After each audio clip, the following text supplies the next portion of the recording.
mencintai. Gimana sih mencintai itu supaya ndak berat, ndak keblinger, ndak nyungsep, ndak bikin kita frustasi bahkan depresi? Mencintai itu akan sangat mudah kita lakukan jika kita sudah memahami kehidupan. Maksudnya bagaimana? Bahwasanya hidup ini untuk diuji dicoba. Definisinya sederhana sekali, diuji dicoba, namun jabarannya sangat luas.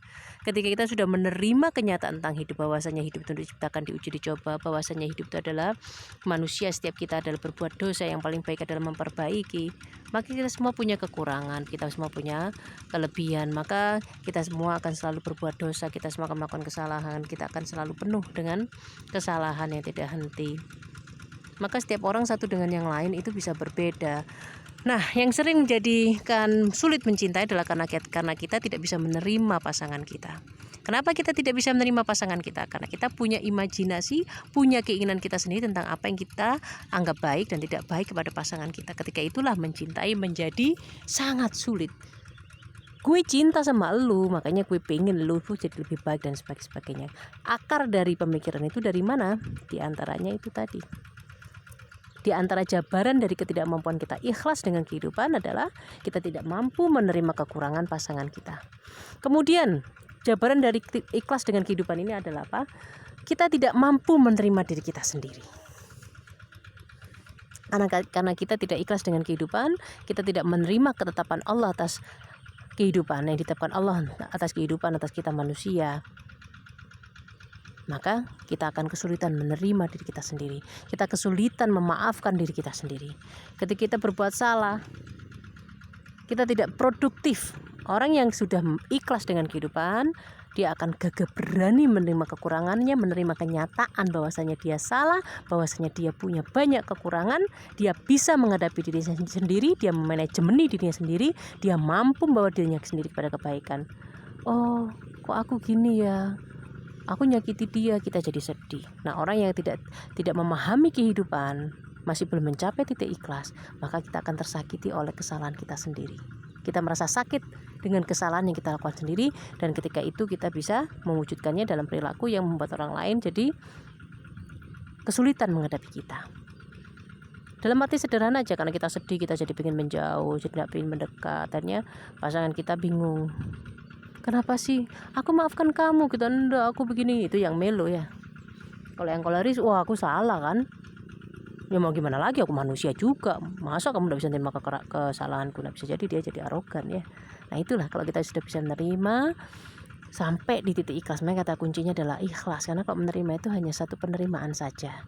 Energinya tidak jelas, tapi kalau kita ikhlas berarti energinya adalah Allah, karena kita dihidupkan oleh Allah. Kita nggak minta hidup, kita ya dihidupkan oleh Allah. Kita nggak minta mati, nanti kita dimatikan sama Allah, karena kita sudah memahaminya. Ini semua ini adalah milik Allah, semuanya ini adalah digariskan oleh Allah. Kita tidak bisa mengapa-ngapain, kita tidak bisa menjalani kehidupan tanpa di luar yang ditentukan oleh Allah. Maka ketika itulah energinya adalah ikhlas. Ketika energinya adalah ikhlas kepada Sang Pencipta, maka kita akan punya kekuatan yang besar. Jujur itu butuh keberanian, jujur itu butuh kekuatan, jujur itu butuh hal-hal besar. Tidak semudah itu, karena jujur itu menakutkan. Penerimaan pada diri sendiri dan orang lain itu diawali dari kejujuran kita, dan menghadapi kejujuran ini luar biasa. Yang ikhlas pasti akan bisa menerima keadaan diri kita sendiri dan juga orang lain. Dan juga ketika ikhlas kita juga bisa menerima hal-hal di luar manusia, misalnya seperti duit. Kita sudah bekerja demikian rupa kok dapat duitnya sedikit, akhirnya jadi masalah dalam rumah tangga ketika kita tidak mampu memahami hidup. Oh kalau duit dikit ya dek, sedih. Masa meniki lek wis oleh duit didik mesti cemberut, kesel aku sekarang ini bolak-balik gening nolah. Nah itu adalah ketidakmampuan menerima kenyataan hidup, dan juga ketidakmampuan menerima pasangan hidup kita. Ya itulah hidup. Semakin kita mampu untuk ikhlas, semakin kita bisa mencapai titik ikhlas, maka mencintai itu tidak lagi melelahkan. Gimana tidak melelahkan mencintai manusia itu? Hatinya berubah-berubah.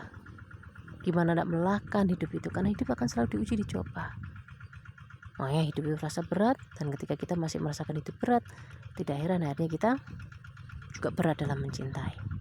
Orang yang ikhlas akan mudah lebih pandai bersyukur. Orang yang pandai bersyukur, orang yang bisa mengkondisikan dirinya sendiri untuk bersyukur, mensyukuri, itu juga orang yang akan pandai mencintai. Dia akan melihat kekurangan atau kelebihan. Kalau orang bersyukur tentu saja memori yang digunakan adalah memori kelebihan, memori kebaikan. Yang diingat bukan keburukan. Orang yang suudon, orang yang tidak pandai bersyukur, tentu yang diingat adalah memorinya memori keburukan. Kamu kan kemarin gini-gini. Tapi kalau kita bersyukur itu sama seperti tadi ikhlas ya, energinya adalah ini yang diberikan Allah, ini yang aku terima dari Allah, ini yang ditetapkan oleh Allah. Jadi energinya syukur itu beda, kuat banget, karena itu energinya kita menerima dari Allah, kita anggap semuanya ini kebaikan dari Allah, makanya akhirnya kita bisa bersyukur. Yang bersyukur akhirnya punya energi yang besar, energi yang hebat, energi yang kuat untuk menghadapi hidup. Orang yang pandai bersyukur, orang yang pasti menjadi orang yang menyenangkan, dipandang menyenangkan. Kenapa kok dikatakan Rasulullah istri soleh itu dipandang menyenangkan? Sebetulnya kalimatnya istri, tapi sebetulnya itu juga berlaku untuk semua orang, bukan? Laki-laki, perempuan, anak kecil, orang dewasa. Ketika jiwanya dipenuhi dengan keimanan, ketika dipenuhi dengan keikhlasan, dipenuhi dengan kesyukuran, maka tentu akan sangat-sangat mudah untuk kita terlihat begitu menyenangkan, sangat menyenangkan. Jadi bagaimana supaya cinta itu tidak melelahkan, bagaimana supaya pernikahan itu tidak melelahkan? Mari kita perbaiki keikhlasan kita, mari kita pahami tujuan penciptaan ditentukan oleh Allah, mari kita pahami apa yang diinginkan Allah kepada kita, dan mari kita pandai-pandai mengkondisikan diri kita sendiri untuk menjadi hamba Allah yang bersyukur. Karena syukur itu tidak datang dengan sendirinya. Syukur itu bukan satu barang suci yang muncul sendiri di depan mata, tidak. Hidup itu perlu kerja keras, semua hal itu perlu kerja keras, syukur itu perlu dihadirkan, ikhlas juga perlu diperjuangkan. Hidup itu ada perjuangan yang memang sangat melelahkan, dan bagaimana kita berhenti lelah, bagaimana kita terus berjuang, itu pun juga butuh perjuangan. Kita mohon kita dimudahkan oleh Allah untuk selalu ikhlas, untuk mencapai derajat ikhlas, untuk sampai di derajat syukur, dan selalu berjuangkan syukur.